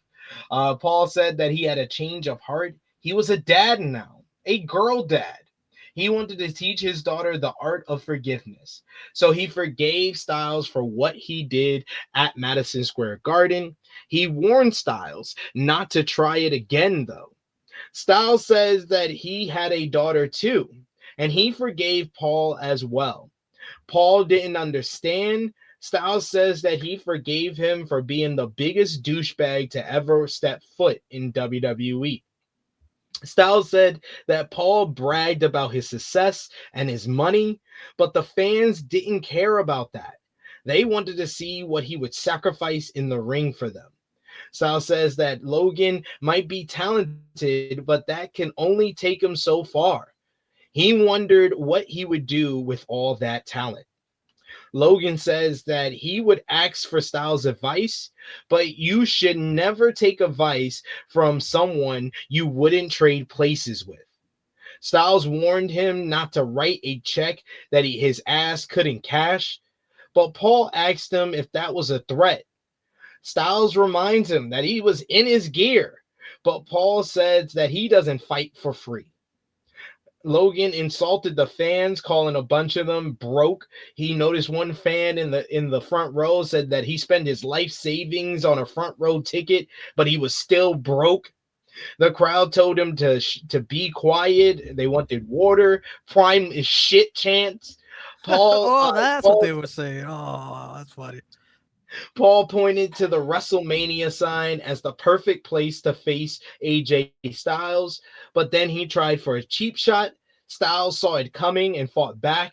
They fought to the outside where Styles got the better of him, smashing his head into the announce table. But when Styles tried to get back in the ring after Logan Paul, he crotched him with the middle rope. Then Logan picked up AJ Styles and hit the pulverizer, laying him out in the middle of the ring. Adam Pearce would announce after Raw went off the air that it will be AJ Styles one-on-one with Logan Paul at WrestleMania 41. This is a fucking nothing feud. They are talking and feuding over absolutely nothing. There was no substance to this promo at all. Like, I was thankful that I didn't hear what they said live, because I would have called it out to everybody in my row that they are feuding over absolutely nothing. These are just two guys who are stars who have nothing else to do at WrestleMania. JJ. This sucked. I mean, the only thing that was even anything good about it was the crowd again.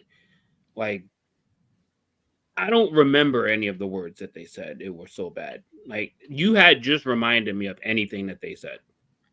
This was hot garbage. Argue with your mother on this one. This was hot trash. Like, this is skip everything, let the bell ring. Like, this is horseshit. This is a waste of time. They literally just could put a package up there for them, and then the bell just needs to ring, because everything in between is going to be dog shit.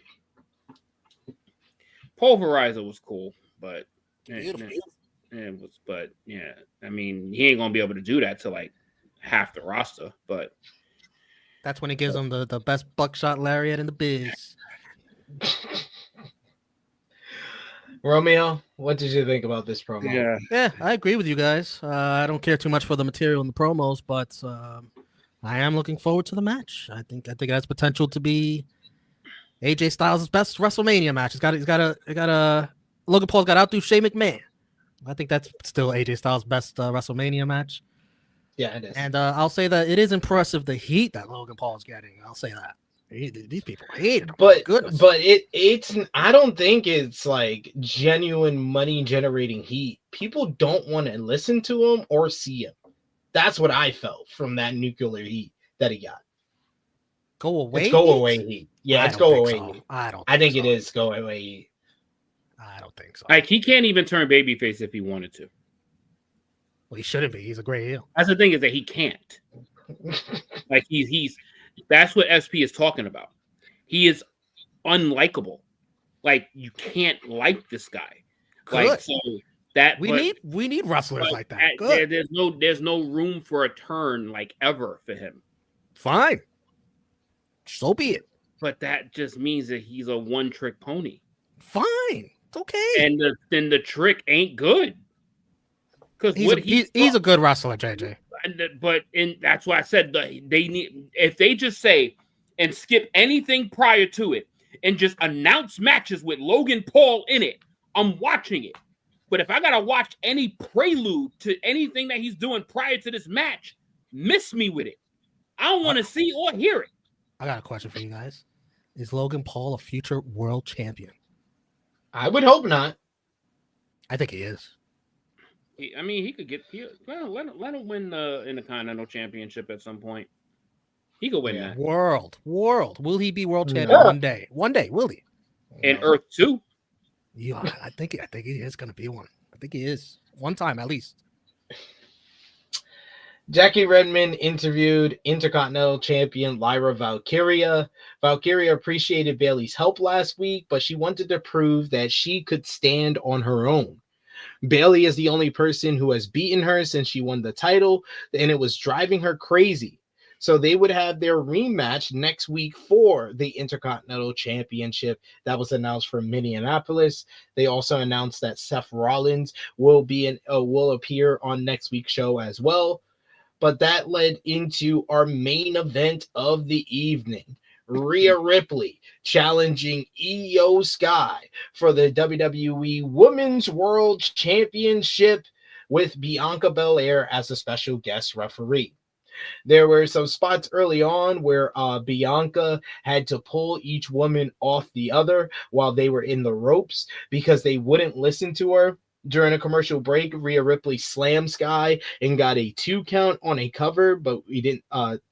You fans didn't see it, but we did. Sky hit a suicide dive to the outside following the commercial break. Ripley had Sky on her shoulders outside of the ring. Sky went for a poison Rana, but she slipped and Rhea slipped at the same time, so they kind of just fell over. They both avoided the count out by getting back in the ring at the same time. Sky took over and hit a double foot stomp. Ripley went to the middle rope, but Sky tried for a poison Rana yet again. Ripley blocked it. She tried for an avalanche Samoan drop, but instead Io hit a crucifix bomb. That didn't look good either. Io covered Rhea. Yeah, Io covered Rhea for a 2 count. The crowd started to get into the matchup at that point.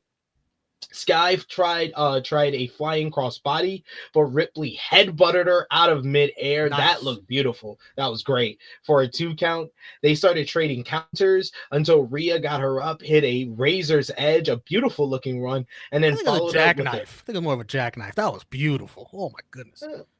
And then followed up with a shining wizard that looked good as well for a near fall. They started trading counters again until Sky had got backed into Bianca. She could see what was coming, so Sky ducked as Rhea Ripley went for a big boot and booted Belair out of the ring instead. Sky tried for a cradle on the distracted Rhea. The crowd was too eager to react, so they loudly counted the fall for Bianca. It was never meant to be a false finish, though, as Rhea got right back up. She hit Sky with the Riptide, got the 1, 2, 3, 4, 5, 6, 7, 8, 9, 10, 11, 12 count on Io Sky as Bianca was selling the boot following on the outside. She got back to her feet as Rhea was yelling at her that it should be over. Bianca got back into the ring and counted the fall, but Io was able to kick out. Rhea argued with Bianca and put her hands on her, but Bianca shoved her hands aside.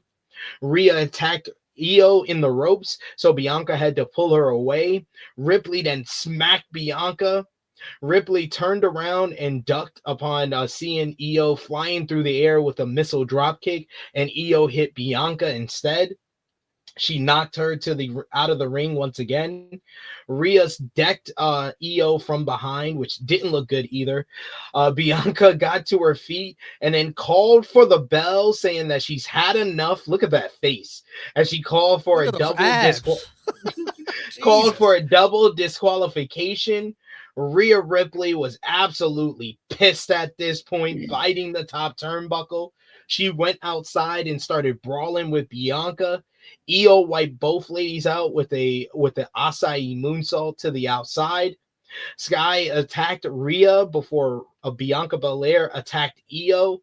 This led to Rhea Ripley coming in and giving both women a headbutt, and then followed up with the Riptide.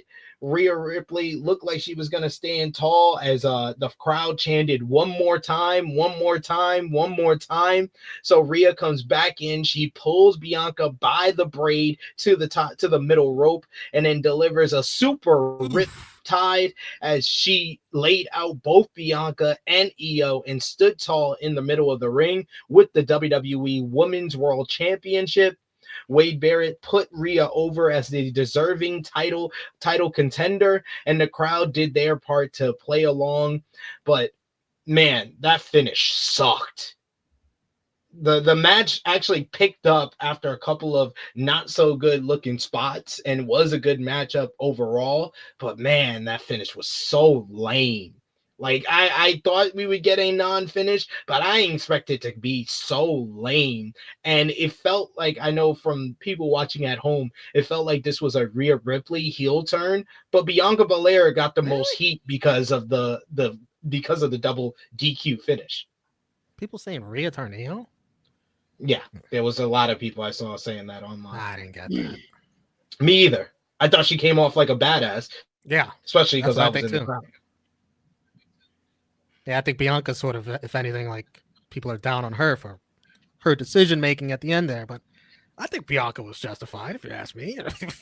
Getting hit back and forth, it's okay. I really enjoyed the match a lot.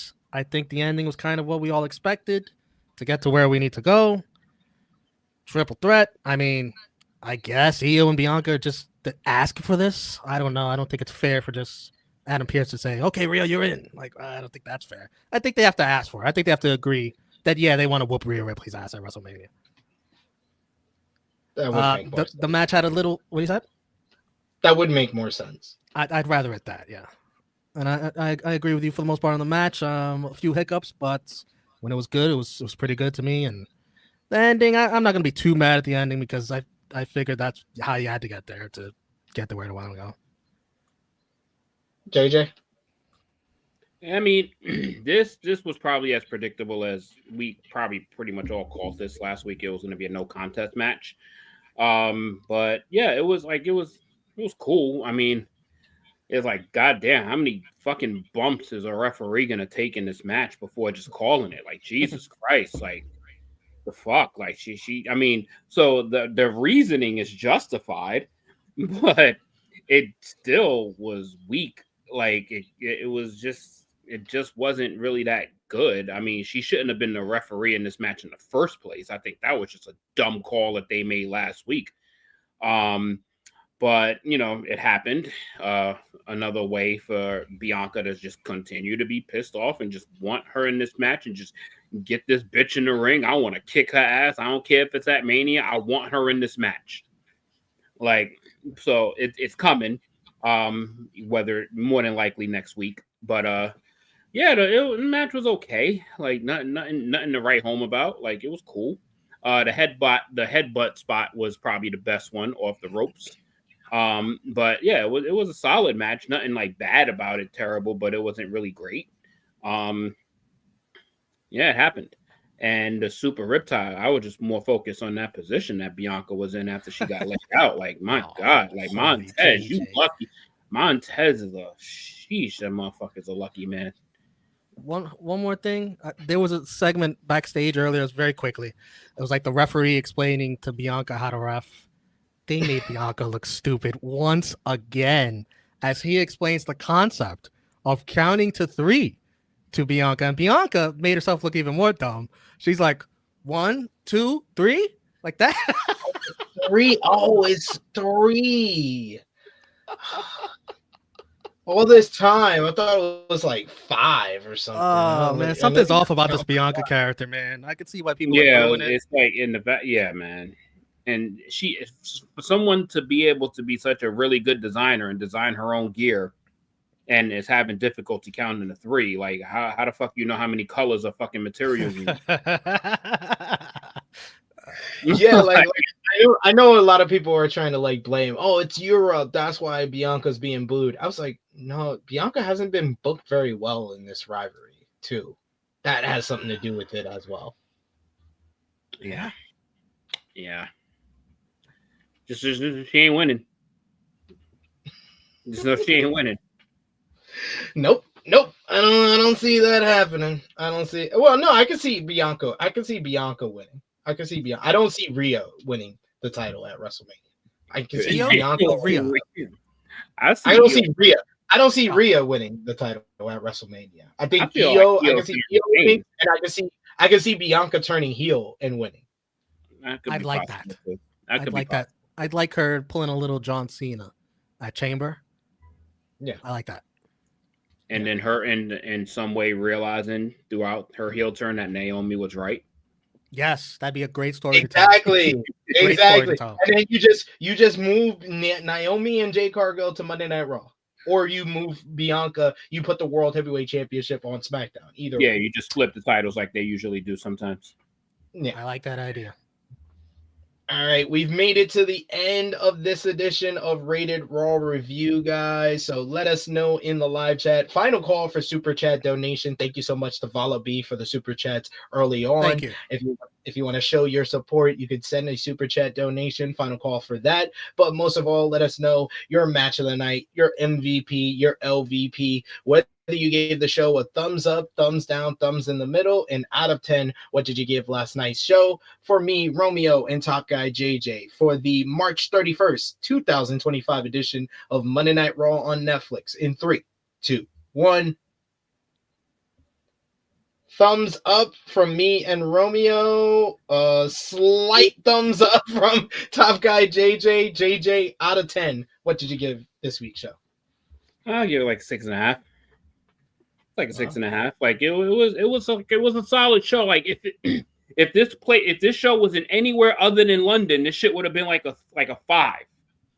But the crowd gives it multiple points. So yeah, I mean, the opening was again 10 of 10. The opening is 10 of 10. You know what? Actually, no, I'm gonna go thumbs up. Actually, I'm gonna go thumbs up and I'm gonna go 7. I'm gonna go 7 simply because of who my MVP is. So I'm gonna go 7 because the reinvigoration of the Gunther and Jey Uso rivalry that deserves some points too. That is true. Romeo, out of 10, what did you give the show? 7.7. I really enjoyed this show. 2 outstanding segments. I think they did a strong build to WrestleMania on the show. The live experience had me at like an 8.5. After going through this episode, I'll give it a 7.5. It's a good show and a stark upgrade from last week's awful episode of Monday Night Raw. They course corrected a bunch of the storylines that they were building to. Rhea, Io, and Bianca, I think, need a very strong final 2 weeks to really get back on the track that they started off on. But Jay and Gunther are in a better direction. Cena and Cody are on a better direction. We have a semblance of what we're going to see from the Intercontinental Championship scene. The tag team title match was kind of made on this show. Logan Paul and AJ Styles, despite me not liking the promo, at least that's another match for the WrestleMania card. So this felt like a Raw before WrestleMania. They finally realized, guys, we only have 3 weeks left until the pay-per-view. Thank you. Better late than never. Listen. By next Monday, you should have announced damn near every match that's going to be on these 2 nights. Yes. Everyone. Yeah, at least. I mean, they should have basically should be the rundown card. There should be a segment of the rundown card at this point. All of it. And we haven't gotten a rundown card yet at all on any of these shows, on SmackDown or Raw. And they love to say this to the last second, but come on, you know, announce what's on Saturday, announce what's on Sunday. Come on, 5 is crazy, bro. Who's crazy? 5? 5. I know. That's crazy. But no, I was gonna bring up this, Christopher. We went through this last week, sir. We went through this last week. You said thumbs up, and then you gave the show a 6 out of 10, sir. You've been. Don't start this again. That is like 60%. That is not thumbs up. Don't start this again. That is not passing. That is like don't start in this. the middle. That's where I was. We need to learn thumbs up, thumbs down, thumbs in the middle etiquette. It's like grading in school. If you give it a 60%, that's not a thumbs up. Kids are dumb in school nowadays. That's you see, that's why I was in the middle, and then I was like, wait, no, the revival. Confused. If the main of no, because I was originally 6.5, and I'm like, oh wait, no, that J shit needs a little bit more props. But yes. If the main event would have finished better, this would have been an easy 8. But the main event kind of like hurt it a little bit. It was a flat finish. To the main event. It hurts it. I get that. I think if you would have done the show, like you flipped the opening segment and the final segment, it would have been like an 8.5. Easy 8.5. Yes. This would have been an 8.5 show. And that's the problem that I've been having weekly, is that the way Cody and Cena should have closed last night's show, and that shit makes a huge difference on the impression you leave when that show finishes. Beyond that whole shit, they could have literally just flipped the 2, and the show would have felt way better. And it's 2 weeks in a row we're ending Monday Night Raw with a DQ finish in the main event. So if that's how you was gonna finish the show, you didn't need to close it with that. Exactly. So Romeo, who was your MVP for the show? The Ring General, the bloody GUNTHER. What a wow! He looked like a badass final boss yesterday afternoon.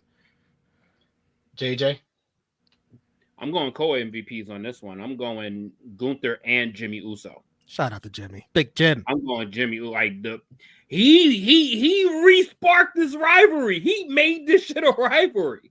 Bladed for his brother. I gotta show Jimmy Uso some love. Like I got to. So I'm going co-MVPs on this one. I will also go co-MVPs, but Romeo gave 1 MVP, you gave 2, I'll give 3. I'm going Gunther, John Cena, and Cody Rhodes. That opening segment deserves some love. LVP for the show, we'll start with JJ. Who you give it to? The entire Maxine Dupree, Chad Gable, Otis, and Adam Pearce segment. Close. Fair. Romeo? I thought of my LVP while you were doing the review recap because I didn't know this segment existed. Ludwig Kaiser, you want a WrestleMania match? Get the fuck out of here. You are the LVP for even suggesting that thought. At least Maxine, she's talking. She didn't say WrestleMania specifically. Ludwig Kaiser had some audacity. Oh man. I mean, Maxine mentioned championship opportunities with Natalia of all people. Hey, Natalia's the boat. Natty Neidhart. I like Natty. That is fair. Yeah, I'll give it to the Alpha Academy as a total because I got pissed off when they did that stare down with Chad Gable. Like, no, stop honey dicking us. You never gave us the payoff for that shit to begin with. So don't try to come back with that shit now. Yeah, Chad Gable's my honorable mention. Sick 2 weeks in a row. Then has the audacity to say, "I'll be good for next week in Minnesota if you need me. I'll be good. I should be good by then." This nigga has a minor cough for 2 weeks. Minor cough. Minor coffee.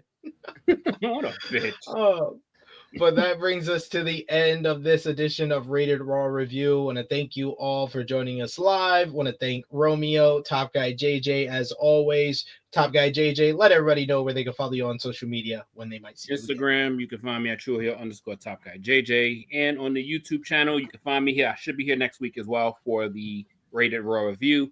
And yeah, in about 2 weeks for the True Heel Heat podcast, the flagship show. There we go. Oh, I got it. Romeo Dom is all social media. Maybe on Saturday for Romeo Mania if you want to watch some old WrestleMania matches and spin the wheel. Maybe Saturday night and Sunday night AEW Dynasty Watch Party. Oh yeah, look at that.